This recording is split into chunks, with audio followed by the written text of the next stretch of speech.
Seguindo nosso especial de discos lançados em 1991, apertem os cintos porque o clima vai pesar neste programa. Ouviremos a seguir o debut de Hole e o descasso produzido pela King Gordon, a graduação de Dinosaur Jr. e seu álbum icônico. Pixies se despede prematuramente da década de 90. A psicodelia renasce em Mercury Health. A depressão profunda de Legião Urbana e Titãs liga o foda-se. Tudo isso e nada mais agora em Triceratops Show. Rau!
Saudações cretáceas, aqui quem fala é Luiz Terra. E a gente acabou de ouvir Pixies com Alec Fell e Hole com Baby Doll. Para quem quer conhecer mais episódios de Triceratops Show, acesse www.triceratops.show. Opa, eu sou Eduardo Aleixo e se você quiser mandar feedback ou sugestões de sons ou qualquer coisa, nosso e-mail está aberto e é contato@triceratops.show. E a gente está no Instagram, acesse lá @triceratops.show e veja nossas artes, converse com a gente, interaja, a gente está sempre postando alguma coisa lá também.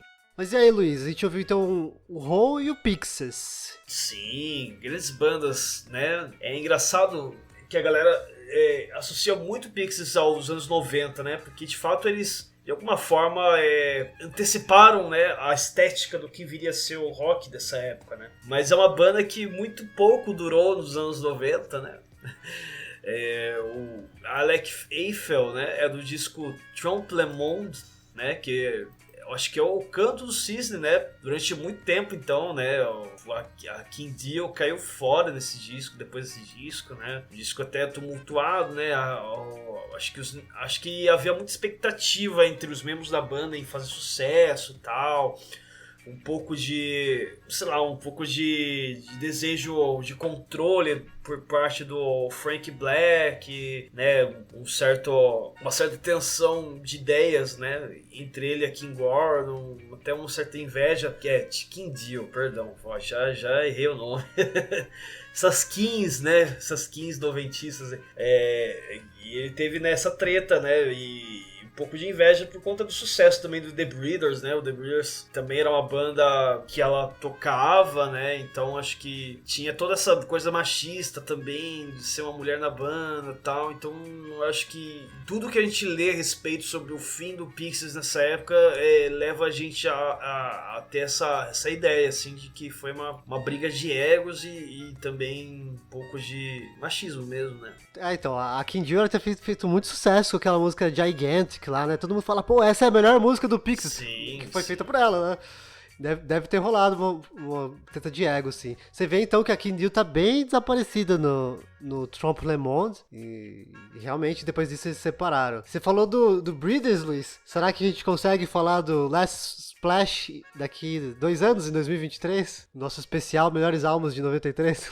Eu acho que sim, se a gente continuar gravando, né, seria uma boa. Eu gosto muito desse disco também. E é isso, né, o Pixies, apesar dessa treta triste, né, desse fim meio tenso, né, reza a lenda que o Frank Beck demitiu a banda, né, por fax, uma parada assim, falou, acabou, né. Não sei se é verdade ou não, mas ficou a fama, né? Uma pena, mas assim, é uma banda exemplar, assim, musicalmente, tudo que a gente gosta tá neles, né? Eles, uma explosão de energia, de alegria e visceralidade ao mesmo tempo, né? Você tinha queimado a largada falando da Kim Gordon, então pode falar da Kim Gordon. O que ela fez no Hole? Ela produziu o primeiro disco do Hole, né? Que a gente ouviu, inclusive, a faixa Baby Doll, seguindo um pouco o assunto também do The Breeders, né? Dos anos 90, também rolou uma renascença aí das bandas de garotas, que é uma parada bem legal, assim, que rolou bastante no começo do punk, né? Bastante bandas também com mulheres na formação, tipo, a gente já citou em outro programa o Delta 5, citamos, né, Slits, Penetration, Ray Coates. O Diego Molde citou Garbage. Sim, então mas exatamente, nos anos 80, 70 teve esse movimento, daí na virada, né, dos 80 para 90 também pintou, né? Pintou essa renascença, né? Inclusive sob o nome de Riot Girl, né? Um movimento bem interessante também que vale um programa que foi liderado principalmente pela banda Bikini Kill, da Kathleen Hanna, que inclusive vai voltar logo em breve, né? Eu ouvi que elas vão tocar no Primavera Sound lá em Barcelona, assim, né? Não só o Bikini Kill vai voltar, quanto o Le Tigre. Isso é muito animador para os fãs da Kathleen Hanna, porque nas últimas décadas ela esteve com uma condição, né, de saúde não muito boa que impediu ela de seguir nos palcos. Inclusive tem um filme muito legal, The Punk Singer, que eu recomendo muito. Mas enfim, o assunto é Hole, né? Hole é uma banda que muita gente não dá muita bola aí por conta de toda essa cultura também de criar uma relação de inimigo com a figura da mulher, né? Da mesma forma que a Yoko Ono sofreu isso, a Courtney Love sofreu bastante, né? Em relação ao relacionamento dela com o Kurt Cobain, né?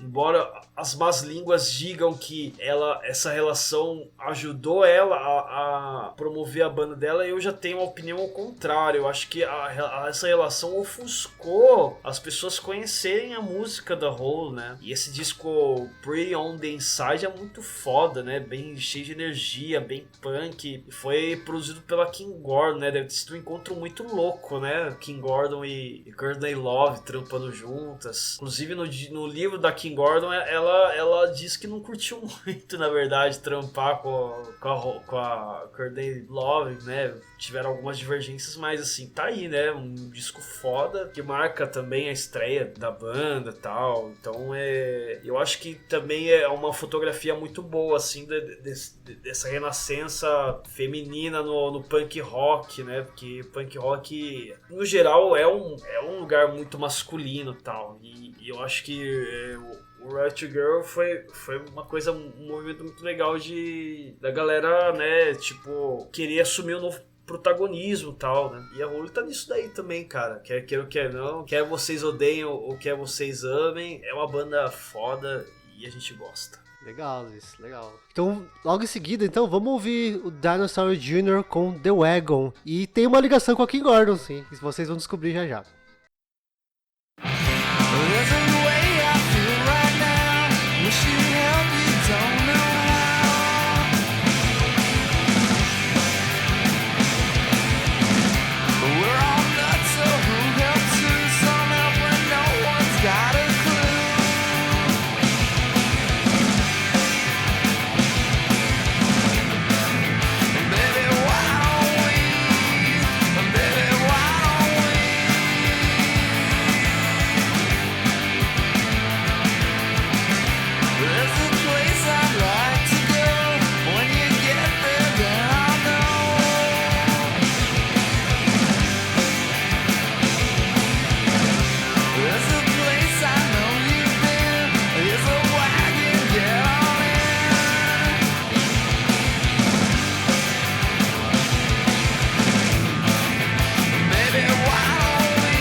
E é isso aí, rapaziada. A gente acabou de ouvir Mercury Heavy com a faixa Syringe Mouth, do álbum Yourself Esteem. Sensacional, cara. Muito legal. Grande banda também. E antes a gente ouviu, né, Dinosaurs Jr. com o Egon. Você quer tecer alguns comentários aí sobre Dinosaur Jr.? Sobre Dinosaur, sim, então a ligação que eu tinha falado da King Gordon, todo mundo já deve ter visto essa capa do Green Mind, do Dinosaur Jr., que ele é uma menina fumando um cigarro, assim, né? É uma capa muito, muito icônica. E aí, pesquisando aqui pro episódio, descobri que a origem do cover é que a King Gordon tinha um álbum de fotos, e uma dessas fotos era dessa menina. Aí o Jay Mascis, né, do Dinosaur Jr., viu isso aí e falou, pô, quero usar. E pediu permissão e tal, e usou. Sensacional, né? E o legal é que, né, o Jay Mascis tá trampando com a King Gordon, né? Eles chegaram a lançar alguma coisa, acho que fazer show juntos, né? Eu não me aprofundei muito nisso, mas eu vi que eles estão de rolê, né? Estão de rolê. Eu acho que eles têm alguma coisa juntos, sim. Lançaram algum som junto, preciso confirmar. Mas legal, né? São ligações aí, o pessoal. O indie é uma grande comunidade onde todo mundo se gosta, todo mundo tá junto, né? É interessante. É verdade, é isso aí. A King Gordon lançou o single com Jay Mascis que é do Abstract Blues.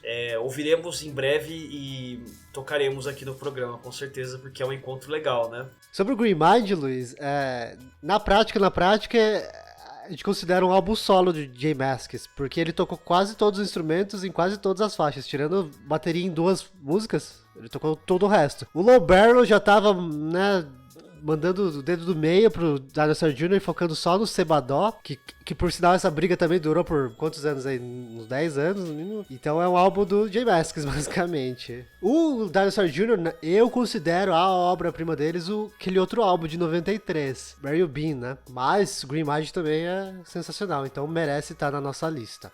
Fácil de ressaltar, mas a gente é fã do Dinosaur Jr., vide nosso nome, né? Antes mesmo de eu entrar na vida do Dudu, né?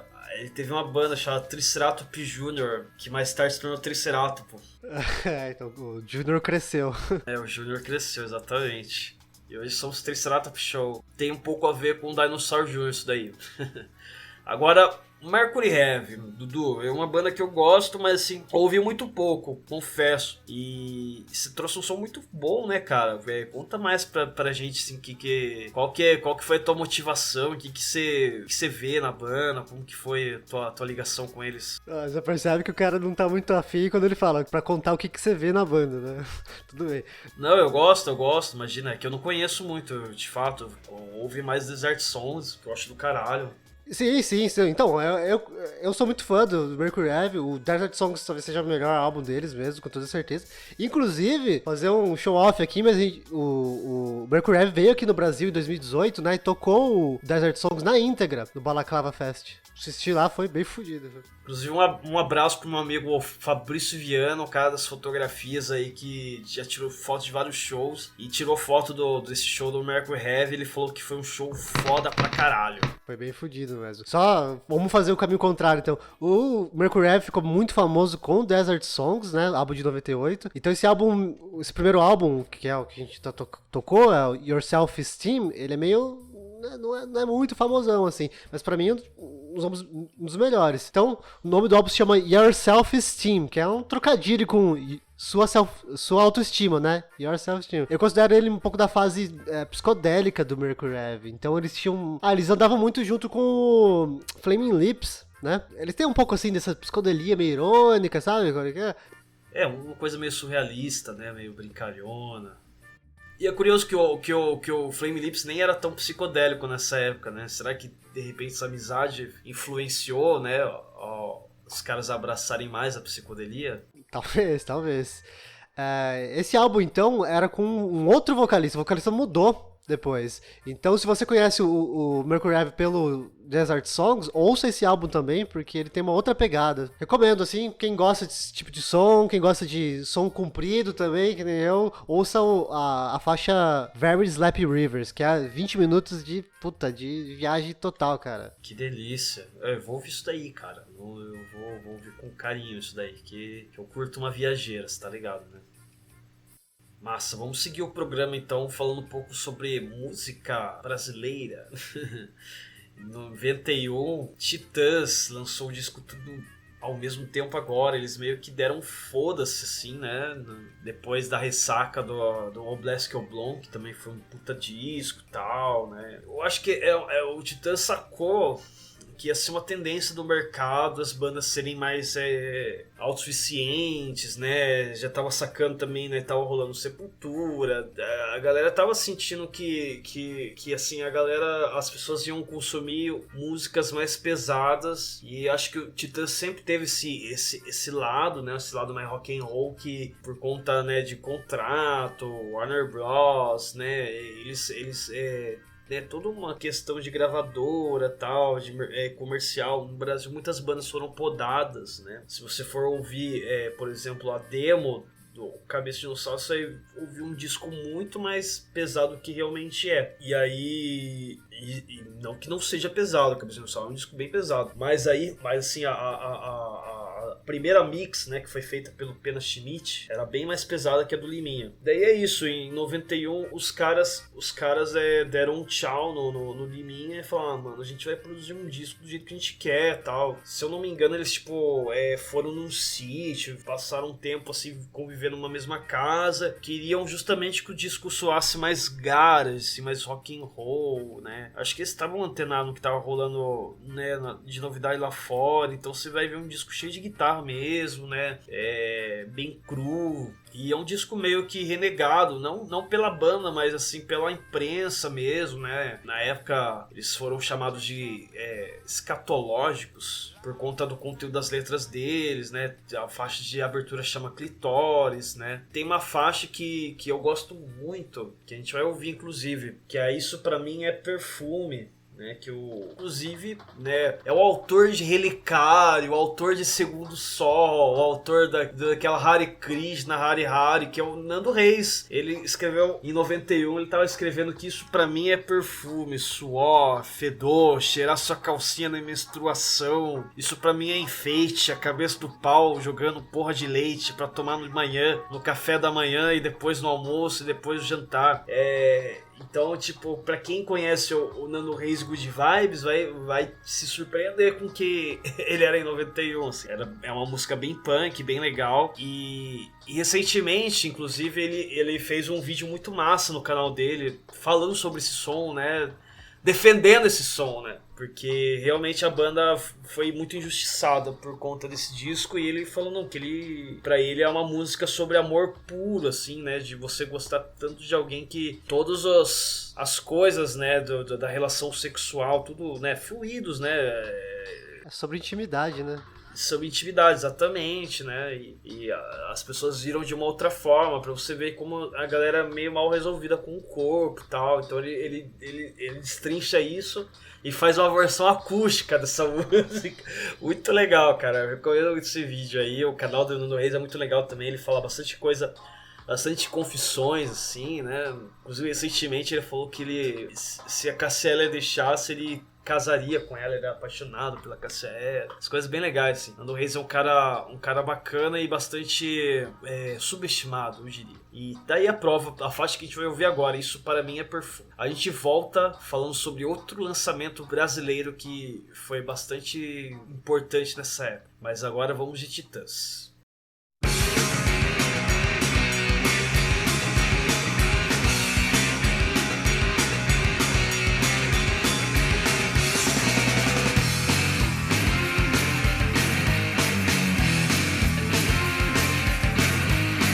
Isso para mim é perfume, suor, fedor. Isso para mim é garboso, cabelo embaraçado, dente não escovado. Chupar o seu dedão, cheirar sua calcinha, cheirar sua calcinha suja na menstruação. Isso para mim é enfeite, a cabeça do pau faz porra de leite pra tomar de manhã, no café da manhã e também no almoço e depois do jantar. Isso para mim é enfeite, a cabeça do pau faz porra de leite pra tomar de manhã, no café da manhã e também no almoço e depois do jantar. Amor, eu quero te ver cagar. Amor, eu quero te ver cagar. Amor, eu quero te ver cagar. Amor, eu quero te ver cagar. Isso para mim é perfume, suor, fedor. Isso para mim é garboso, cabelo embaraçado, dente não escovado. Chupar o seu dedão, cheirar sua calcinha, cheirar sua calcinha suja na menstruação.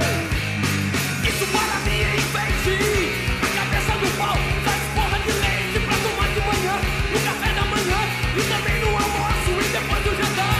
Isso para mim é enfeite, a cabeça do pau faz porra de leite pra tomar de manhã, no café da manhã e também no almoço e depois do jantar. Amor, eu quero te ver cagar. Eu quero te ver cagar. Eu quero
E é isso aí, vocês acabaram de ouvir Titãs com Isso Para Mim é Perfume, a poesia ultra romântica do nosso amigo Nando Reis.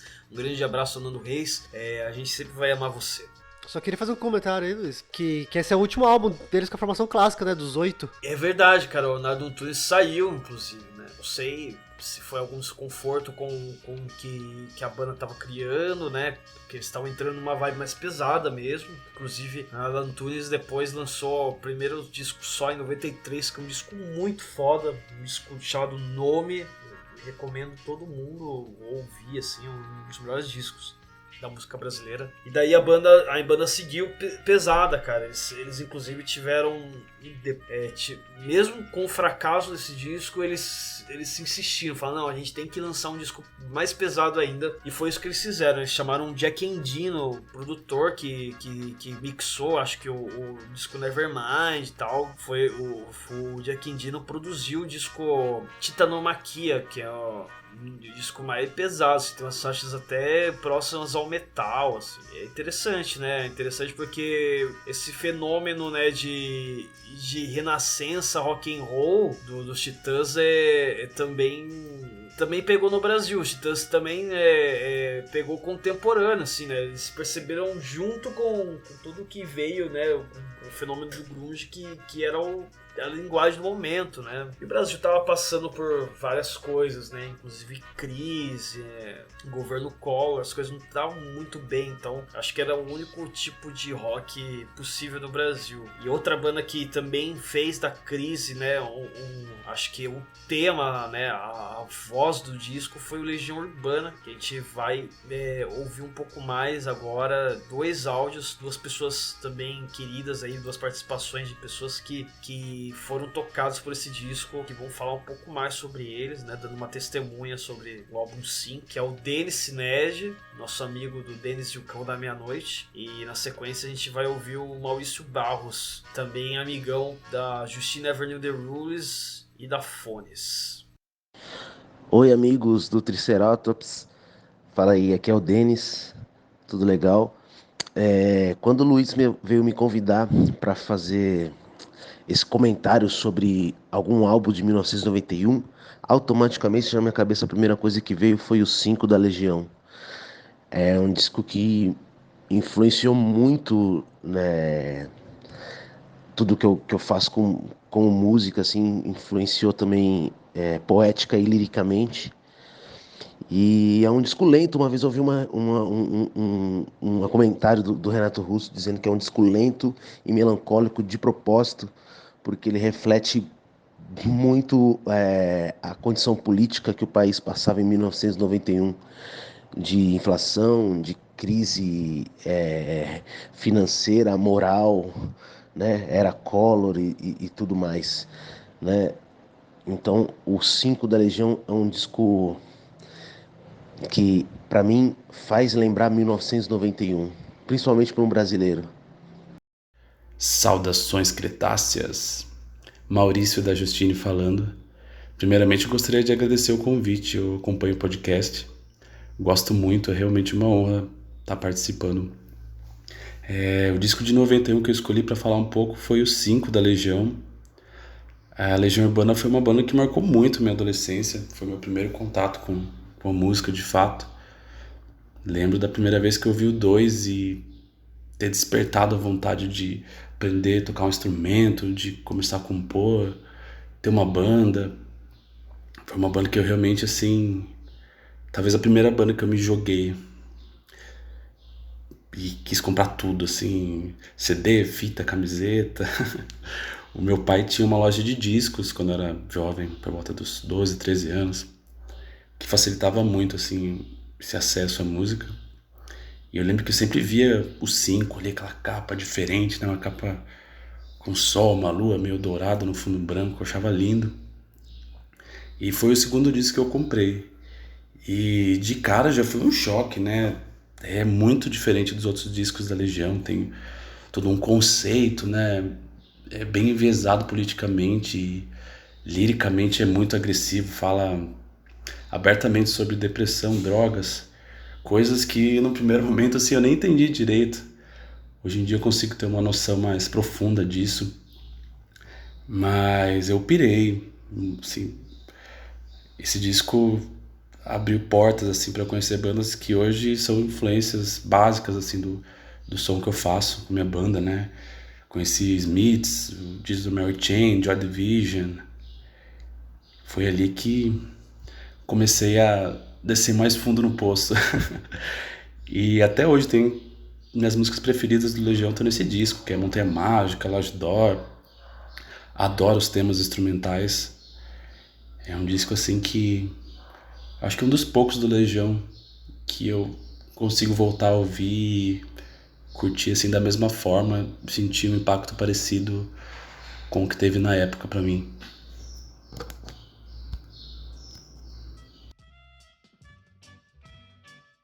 Então a gente ouviu o áudio do Maurício Barros, da Justin Never Knew the Rules, banda foda também de shoegaze, sobre o Legião Urbana e o álbum 5, e também o Dennis Ned, também falando da Legião. Luiz, eu sei que você também você é apaixonado por esse álbum, conta pra gente aí. Cara, é um disco bastante, né, como foi mencionado, tinha esse plano de fundo político, né, mas muito parecido com o que a gente tá vivendo aqui, né. Renato Russo também estava passando por uns perrengues aí com reabilitação, né? Eu desconfio que ele já sabia também da AIDS, né? Então você vai ver faixas bem tensas aí, como Vento no Litoral também, que é uma das músicas mais tristes, né? Que eu acho que tem uma história que ele teve um caso com, acho que um cara que era americano, agora eu não lembro muito bem dessa história, mas ele teve um caso com um cara. Ele era apaixonado e tal, e esse cara, tipo, meio que deu um ghosting nele, né? Sumiu, desapareceu. Só que daí o Renato Russo descobriu que ele morreu, na verdade. Então, tipo, foi um acontecimento bem traumático e tal, que mexeu muito com ele, né? E posteriormente acabou tornando também parte, né, integrante do tema de algumas músicas, como o Vento Litoral, assim, que é uma faixa bem triste. É um disco também com muita influência de rock progressivo. O Renato Russo sempre gostou de rock progressivo, e você vai sacar isso no Metal Contra as Nuvens, que é uma faixa de 11 minutos, que é tipo uma suíte mesmo, né, que tem uma narração, uma coisa até tem uma certa... Como que eu posso dizer? Ele usou alegorias, né, trovadoras medievais para falar sobre a política, né, no sopro do dragão, né, o dragão da inflação, essas coisas loucas aí. Então, Metal Contra as Nuvens também é uma faixa bem foda, né, acho que é uma das mais compridas aí, junto com Clarice e junto com Faroeste Caboclo. Desses musicões deles, e que mostra que realmente o Renato Russo gostava muito não só de contar uma história, mas sei lá, criar uma narrativa entre o folk e o progressivo, né? É bem legal, eu gosto muito, né? E Lodge Door, né? Que é bem foda, né? Que foi citado aí pelos dois como uma faixa importante aí do disco, que é a faixa mais animada. Porque o disco todo ele é bem lento, bem triste mesmo, né? Lodge Door, né? É um filme também o nome de um filme dirigido pelo Luiz Buñuel e Salvador Dalí, né? Era uma outra coisa que o Renato Russo tinha a pretensão de inserir nas músicas, um pouco dessa influência 60s. Lógico que você vai ver mais acentuada isso no Descobrimento do Brasil, mas assim, sempre também foi parte do imaginário do Renato Russo. E é foda, né? É uma letra bem foda mesmo. Olha, eu não conheço bem pouco do Legião, mas eu ouvi esse álbum pra esse episódio, cara. Achei bem impressionante, assim. Acho que vai entrar pra esse grupo de bandas que agora eu curto.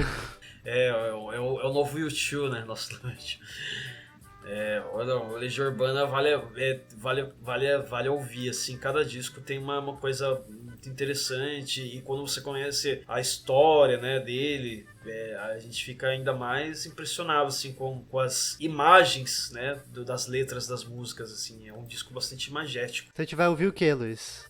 A gente vai ouvir Village Door para encerrar o programa, isso, vamos despedir desse programa. Encontre a gente nas redes sociais, né, na puta que pariu, a gente tá em tudo. E muito obrigado, meus amigos aí, pela disponibilidade de poder falar um pouquinho sobre esse disco. A gente gosta muito também.